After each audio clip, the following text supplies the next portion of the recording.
Bismillahirrahmanirrahim. Assalamualaikum warahmatullahi ta'ala wabarakatuh. Welcome back to my channel Mudzakarah Islami bersama saya Muhammad Rifki Hussein Belkhair.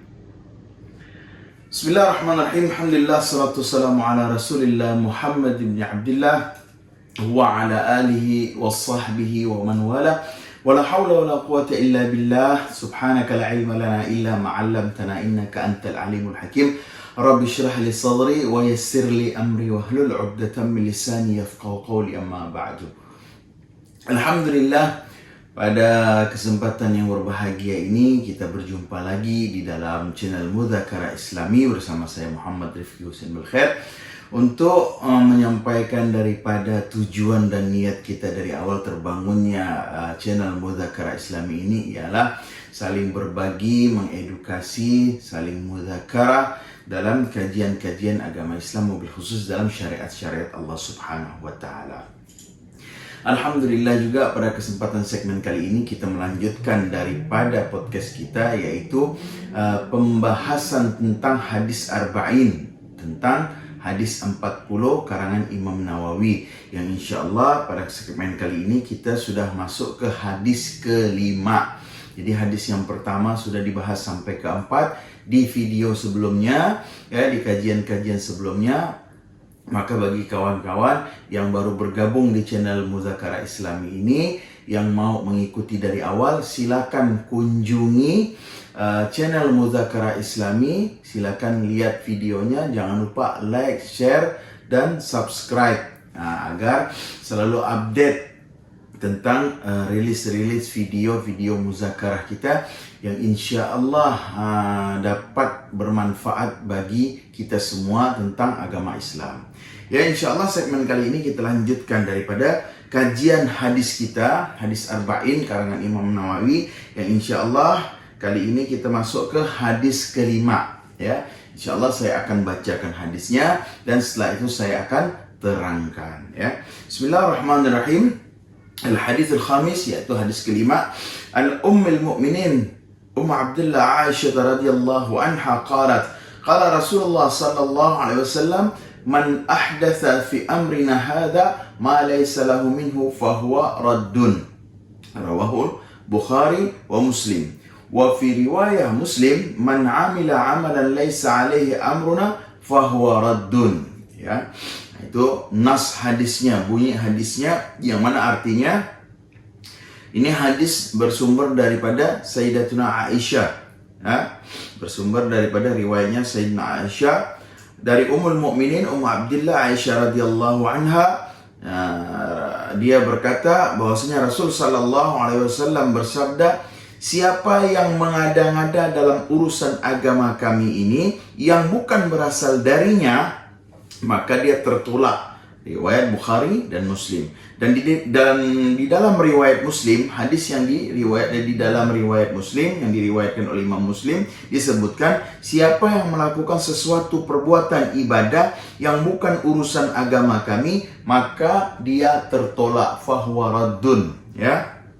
Jadi maksud daripada hadis ini ialah Rasul sallallahu alaihi wasallam menerangkan bahwasanya sesuatu ritual ibadah yang mengada-ngada, yang tidak pernah diajarkan oleh Rasul sallallahu alaihi wasallam, tidak jelas riwayatnya, fahuwa raddun, maka dia tertolak. Artinya dia membuat suatu ritual ibadah yang mengatasnamakan agama Islam, yang tidak pernah diriwayatkan, dikerjakan, bahkan dilakukan oleh baginda Rasul sallallahu alaihi wasallam, fahuwa raddun, maka dia tertolak.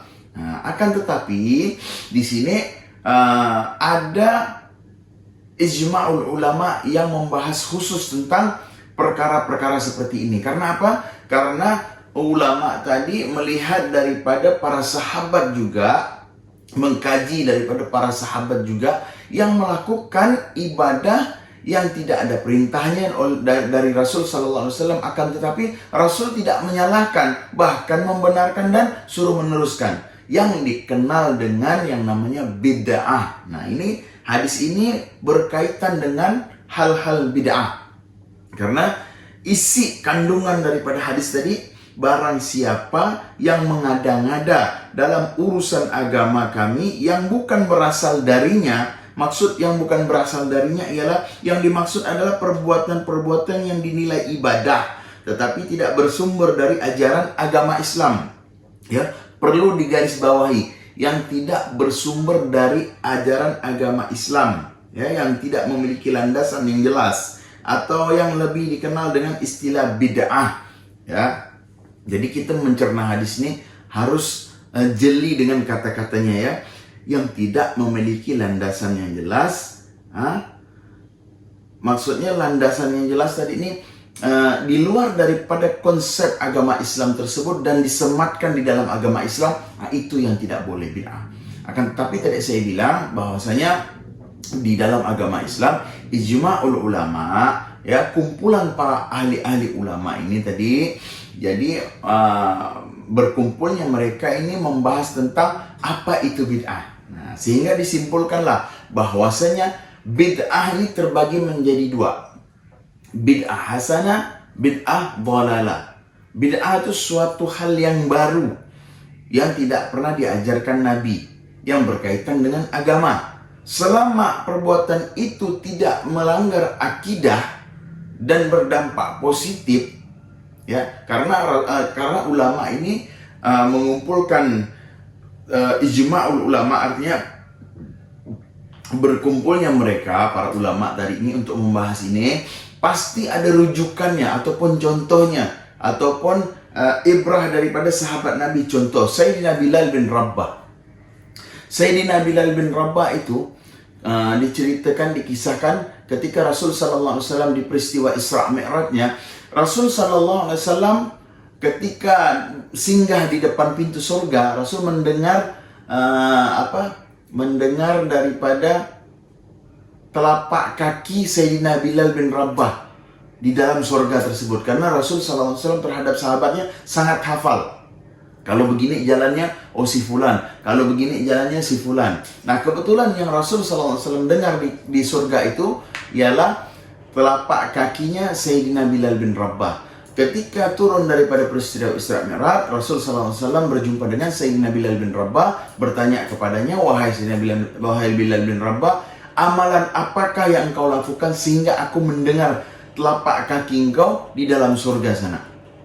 Nah, maka Bilal bin Rabah mengatakan, aku mengerjakan apa yang kau suruh, apa yang kau perintahkan. Akan tetapi ada satu perihal yang memang belum pernah engkau menyuruhnya, tapi aku melakukannya. Nah, maka Rasulullah SAW bertanya, apa itu? Maka Sayyidina Bilal menjawab, ketika selesai wudhu, ketika ingin aku pergi menuju sholat, sebelum aku sholat, sebelum aku melakukan fardu tadi, artinya setelah wudhu, maka aku sholat 2 rakaat, yaitu sholat sunnatul wudhu. Nah, itu belum pernah disampaikan Rasul Sallallahu Alaihi Wasallam, ya.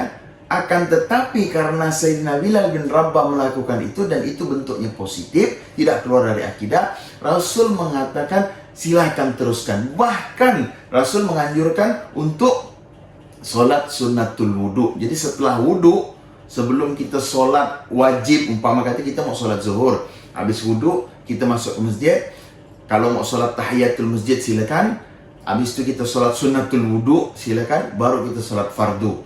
Nah, jadi sunnatul wudhu itu termasuk bid'ah, tapi bid'ah hasanah, yang memang tidak bersumber dari Rasul, tapi bersumber dari Sayyidina Bilal bin Rabah. Akan tetapi dampaknya positif dan Rasul tidak melarang itu. Maka kita di dalam agama Islam jangan terlalu sempit untuk berpikiran, karena agama Islam ini luas, ilmunya luas. Nah, jadi jangan sempit, jangan angku, jangan egois terhadap apa yang kita pahami itulah yang paling benar. Padahal ikhtilaful ulama banyak, ijma'ul ulama banyak, dan itu harus kita hormati. Karena Rasulullah SAW mengatakan, al-ikhtilaf ma baina ummati rahmah.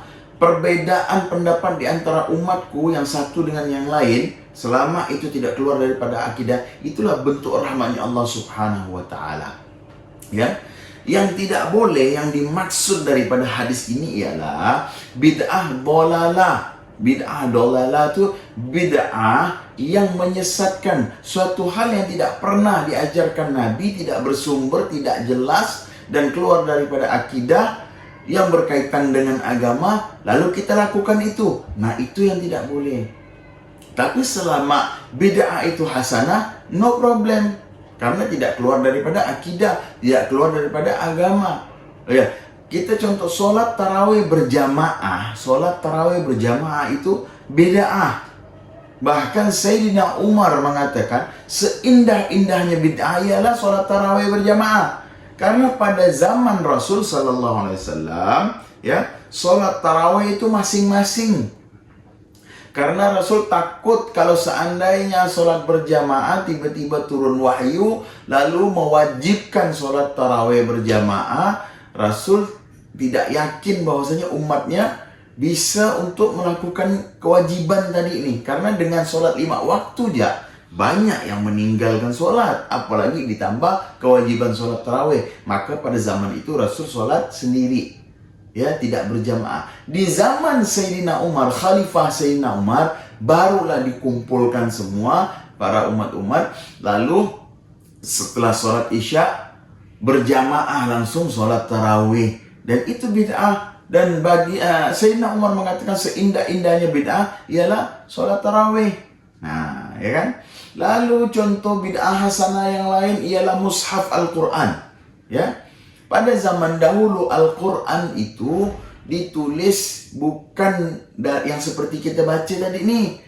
Yang Al-Quran sekarang nih dari Al-Fatihah, lalu Alif Lam Mim sampai Qul A'udzu Birabbin Nas, ya, tertata, tersusun. Sebelum pada zaman Rasul sallallahu alaihi wasallam, mushaf itu bukan bentuk Al-Quran yang 30 juz tadi. Jadi ayat-ayat Al-Quran itu pada zaman dahulu ditulis di pelepah kurma, ditulis di tulang-tulang onta, ya. Sampailah di zaman Sayyidina Utsman, Khalifah Sayyidina Utsman bin Affan, barulah ada inisiatif bahwasanya dikumpulkan para penghafal Al-Quran, lalu disusunlah dari Al-Fatihah sampai An-Nas, 6.666 ayat, ya. Dan itu bukan di zaman Nabi, tapi di zaman Khalifah Sayyidina Utsman bin Affan. Dan itu bid'ah. Suatu hal yang memang tidak ada di zaman Nabi. Di zaman Nabi Qur'annya bukan 30 juz, bukan mushaf. Maka itu digolongkan dengan bid'ah. Tapi bid'ah hasanah, perbuatan yang baik. Ya. Jadi harus kita fahami dan kita jadi apa itu bid'ah. Bukan bid'ah itu setiap bid'ah kullu bid'atin dhalalah wa kullu dhalalatin finnar. Setiap bid'ah itu sesat dan menyesatkan, dan setiap sesat menyesatkan masuk neraka. Terlalu sempit pikiran kita kalau kita mengatakan itu. Karena apa? Bid'ah ini luas. Bid'ah itu ada yang hasanah, ada yang dhalalah, yang baik dan yang menyesatkan. Kalau yang menyesatkan ya tidak usah kita ikutkan. Karena ini sudah jelas ancaman hadisnya tadi, ini sudah jelas penjelasan tentang hadisnya. Fahuwa raddun, maka dia tertolak. Tertolak artinya tidak masuk di dalam lingkaran ajaran agama Islam. Akan tetapi kalau bid'ah itu hasanah, kebaikan, ya, maka bahkan Rasul tidak melarangnya. Ya, sebagai contoh tadi Sayyidina Bilal bin Rabah melakukan sholat sholat sunatul wudu, ya kan? Artinya belum pernah diajarkan Nabi, tapi Sayyidina Bilal melakukannya. Bahkan dengan melakukan suatu hal seperti itu, ya, bisyarahnya, berita baiknya, telapak kakinya Sayyidina Bilal bin Rabah itu kedengaran di dalam surga, min ahli jannah. Nah, jadi gitu kalau menyikapi agama itu, selama tidak keluar dari akidah, tidak keluar dari syariat dan bentuknya positif, ya kenapa harus tidak, kan gitu, ya. Jangan kaku terhadap agama, ya. Contohlah yang sering kita dengar pada saat ini tentang maulid, ya. Ada yang mengatakan maulid itu bid'ah, maulid itu sesat, maulid itu dhalalah. Maka yang melakukan ritual maulid Nabi akan masuk surga. Coba kita pikir, akan masuk neraka. Yang melakukan maulid Nabi akan masuk neraka. Karena itu bid'ah, menyesatkan. Tidak ada di zaman Nabi. Coba kita berpikir sehat. Di dalam maulid ini apa isinya? Di dalam maulid ini kan artinya kita bersolawat, kita berzikir, membaca daripada sejarahnya baginda Rasul sallallahu alaihi wasallam. Kok bisa masuk neraka gitu loh. Jadi pikirlah secara sehat gitu kan. Nah, memang tidak ada di zaman Nabi, tapi Nabi sendiri, ya, meritualkan itu, meritualkan maulid dengan caranya. Ya, setiap hari Senin Rasul Sallallahu Alaihi Wasallam itu berpuasa. Maka sahabat ini penasaran, ya Rasulullah, kenapa engkau setiap hari Senin berpuasa? Maka Rasul Sallallahu Alaihi Wasallam menjawab, aku berpuasa hari Senin ini karena apa? Karena bersyukur terhadap Allah dilahirkannya aku di muka bumi ini Yaumil Isnin, hari Senin. Maka dengan cara itu aku berpuasa untuk mensyukuri daripada apa yang sudah Allah jadikan. Artinya beliau ulang tahun setiap minggu, bahasanya begitu kan. Merayakan tadi ini, mengingat daripada hari kelahirannya dengan cara berpuasa setiap hari Senin. Nah, jadi kita jangan kaku terhadap agama ini ya. Agar apa? Agar tidak sempit pemikiran kita untuk memahami daripada agama. Makanya belajar dan belajar. Akan tetapi belajar tak cukup satu guru. Belajar banyak guru, jadi banyak referensi. Selama ajaran tidak keluar akidah dan ajarannya tidak keluar daripada syariat, ya kita ikuti. Karena ya siapa lagi mau kita ikuti selain ulama-ulama yang lurus, artinya yang tidak nyeleneh, yang tidak keluar dari akidah. Karena Rasul mengatakan al-ulama warathatul anbiya. Ulama ini pewarisku, pewaris daripada para nabi. Maka ikuti ulama-ulama yang lurus, bukan ulama ulama yang menyesatkan, jangan diikuti ya. Jadi itu tadi maksud daripada hadis tersebut, bahwasanya ketika kita melakukan ritual ibadah yang berkaitan dengan agama Islam yang tidak jelas sumbernya, ya. Kalau yang jelas sumbernya, walaupun tidak pernah diajarkan Nabi tapi jelas sumbernya dan tidak keluar dari akidah, tidak keluar dari syariat, it's okay. Itu namanya bid'ah hasanah. Tapi yang tidak jelas, yang tidak pernah diajarkan Nabi, yang tidak jelas sumbernya, keluar dari akidah, keluar daripada syariat, tinggalkan. Ya. Jadi kandungan hadis tadi maksudnya setiap perbuatan ibadah yang tidak bersandar pada dalil syariat, dalil syar'i, ditolak dan ditolak, maksudnya ditolak ini tidak dimasukkan dalam ruang lingkup ibadah agama Islam, ya. Artinya suatu hal ibadah, ritual ibadah yang seperti saya sampaikan tadi, yang tidak jelas, yang tidak tahu sumbernya, keluar dari akidah, maka di dalam syariat Islam itu ditolak, ya. Lalu yang kedua, larangan dari perbuatan bid'ah yang buruk berdasarkan syariat. Nah, ini penjelasannya udah jelas nih. Larangan dari perbuatan bid'ah yang buruk, artinya bid'ah dhalalah, bukan bid'ah hasanah, ya. Jadi kita dilarang dalam agama Islam untuk melakukan bid'ah dhalalah, suatu hal yang baru yang tidak ada di dalam agama Islam yang menyesatkan, itu dilarang. Lalu yang ketiga, Islam adalah agama yang berdasarkan ittiba, mengikuti berdasarkan dalil, ya, bukan ittiba mengada-ngadakan sesuatu tanpa dalil. Dan Rasulullah SAW telah berusaha menjaganya dari sikap yang berlebih-lebihan atau mengada-ngada. Artinya Rasul SAW berusaha untuk menjaga daripada umatnya untuk melakukan ritual ibadah yang berlebih-lebihan. Bahkan Rasul SAW, Allah Subhanahu wa Ta'ala berfirman di dalam Al-Quran, fa'budullaha mastata'tum, beribadahlah kepada Allah, ya, semampu kalian. Artinya semampu kalian tadi ini, apa yang kalian pahami, apa yang kalian pernah mendengar dan pelajari, itu yang kalian lakukan. Jangan melakukan di luar daripada pemahaman yang tidak jelas, yang belum pernah dengar, apa ini maksudnya, apa ini tujuannya. Nah, itu jangan, ya.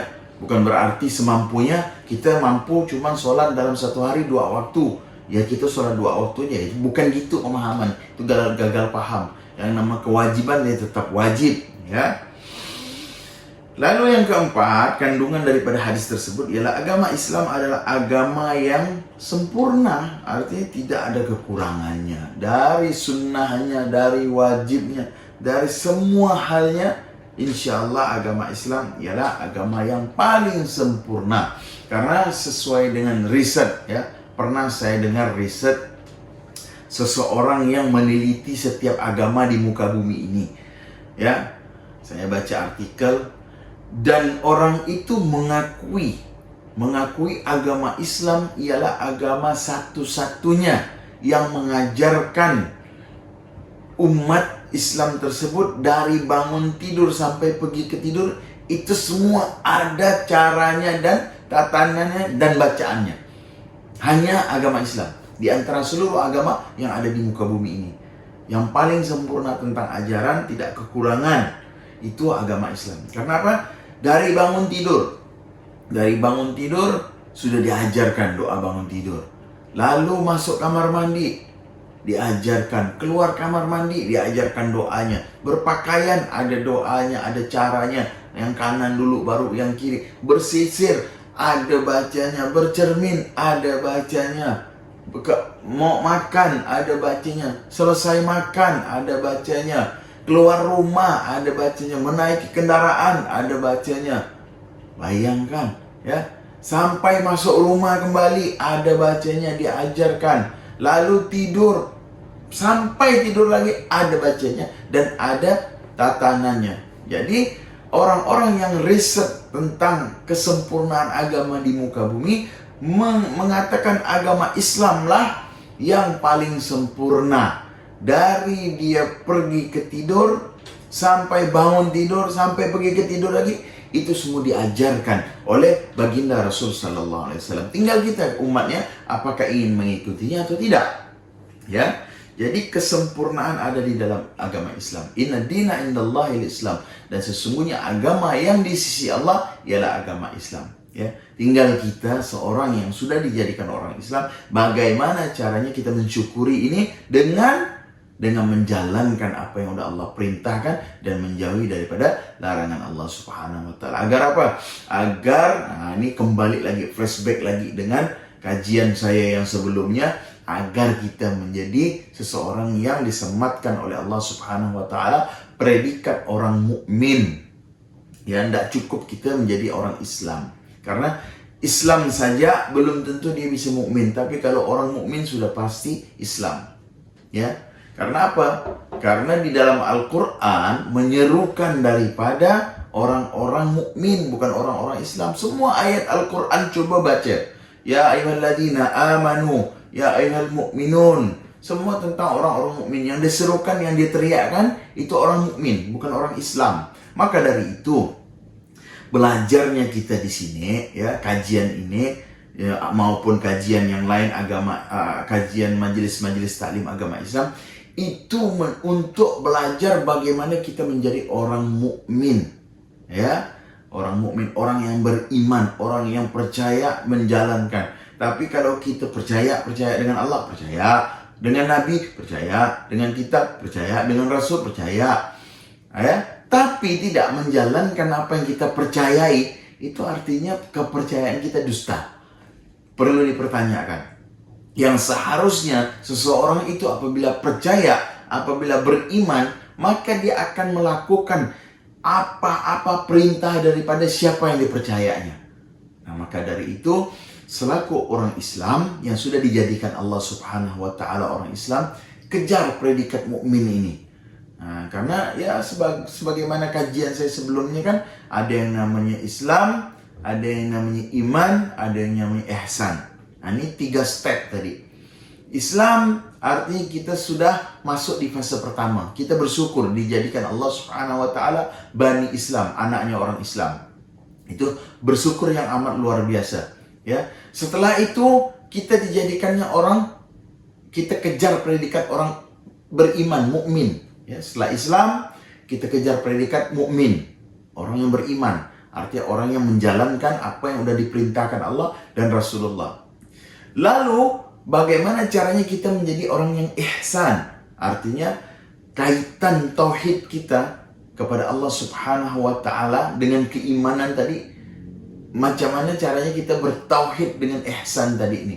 Anta'budallaha ka'annaka tarahu fa illam takun tarahu fa innahu yaraka. Beribadah kepada Allah seakan-akan melihatnya, tak mampu untuk menghadirkannya di dalam ibadahmu, yakini bahwasanya Allah Subhanahu wa taala selalu bersamamu dan melihatmu. Nah, disitulah yang dikatakan jauh tak berjarak, dekat tak bersentuhan. Bahkan di dalam Al-Quran, aku nih lebih dekat daripada urat nadi, kata Allah Subhanahu wa Ta'ala. Artinya sesuai dengan ajaran tadi Islam, iman, ihsan. Nah, ketika kita sudah memegang tali ketiganya, nah disinilah ayat Allah Subhanahu wa Ta'ala berlaku. Inna awliya Allah la khaufun alaihim wa lahum yahzanun.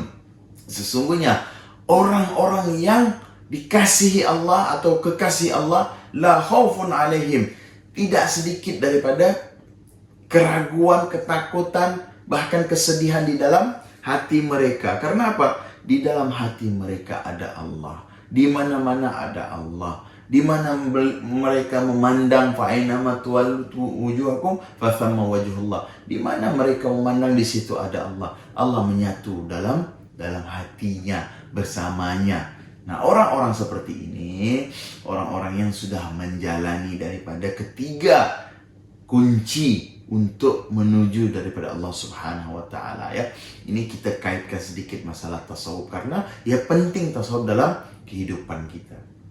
Ya, jadi step pertama Islam, iman, ihsan. Nah, yang di luar daripada konsep tersebut yang tidak pernah diajarkan daripada apa-apa yang diajarkan Nabi dan apa-apa yang disampaikan Allah, yang keluar daripada akidah, yang tidak sesuai daripada syariat, sesuai dengan hadis yang tadi kita bahas, maka tinggalkan. Ya. Jadi kurang lebihnya kita singkat aja, karena kalau kebanyakan juga ilmu tadi ini akhirnya mau tangkap semua tak tertangkap-tangkap walaupun satu. Maka dari itu satu-satu yang penting dapat dipahami, dapat dicerna. Insya Allah itu yang lebih berkah, ya. Insya Allah hadis selanjutnya kita masuk ke hadis ke-6. Tapi nanti video selanjutnya kita akan mengkaji ke hadis ke-6, yaitu tentang, ini juga pentingnya, tentang syubhat, ya. Ini banyak terlalaikan oleh kita selaku umat muslim tadi ini. Yang kita tahu cuman halal, haram, sunnah, makruh, mubah, ya kan? Tapi kita jarang memahami tentang apa itu syubhat. Sebenarnya sudah saya jelaskan di video awal-awal tentang hukum-hukum yang ada di dalam agama Islam, termasuklah syubhat. Apa itu syubhat? Silakan lihat videonya. Akan tetapi karena di dalam kajian hadis ini ada membahas tentang syubhat, insya Allah di next video kita membahas tentang khusus bab syubhat, karena hadis ke-6, hadis arba ini berkaitan dengan syubhat, ya. Jadi insya Allah hadis selanjutnya kita bahas di segmen selanjutnya, video selanjutnya. Untuk hadis yang kelima tadi, hadis ke segmen kali ini cukup sekian dulu. Mudah-mudahan yang sedikit ini dapat bermanfaat, khususnya bagi diri saya sendiri dan penonton setia channel Mudzakarah Islami dan live TikTok kita. Mudah-mudahan kita dapat keberkahan dari Allah Subhanahu wa Ta'ala dan terus istiqamah untuk menjalankan perintah Allah. Dan jangan lupa, karena ini zaman sudah modern, ya, kita belajar nih melalui sosmed juga. Selama akidah benar, syariatnya benar, silahkan kita manfaatkan media, kita manfaatkan online pada saat ini untuk memperdalam agama Islam, ya. Dan jangan lupa juga bagi penonton channel Mudzakarah Islami untuk mendukung daripada channel ini. Jangan lupa like, share, komen, subscribe channel Mudzakarah Islami demi mengembangkan daripada channel ini dan tetap istiqamah untuk menyampaikan ajaran-ajaran syariat Allah Subhanahu wa Ta'ala. Cukup sekian dari saya. Saya Muhammad Rifki Husain Belkhair, mengucapkan banyak terima kasih. Assalamualaikum warahmatullahi taala wabarakatuh.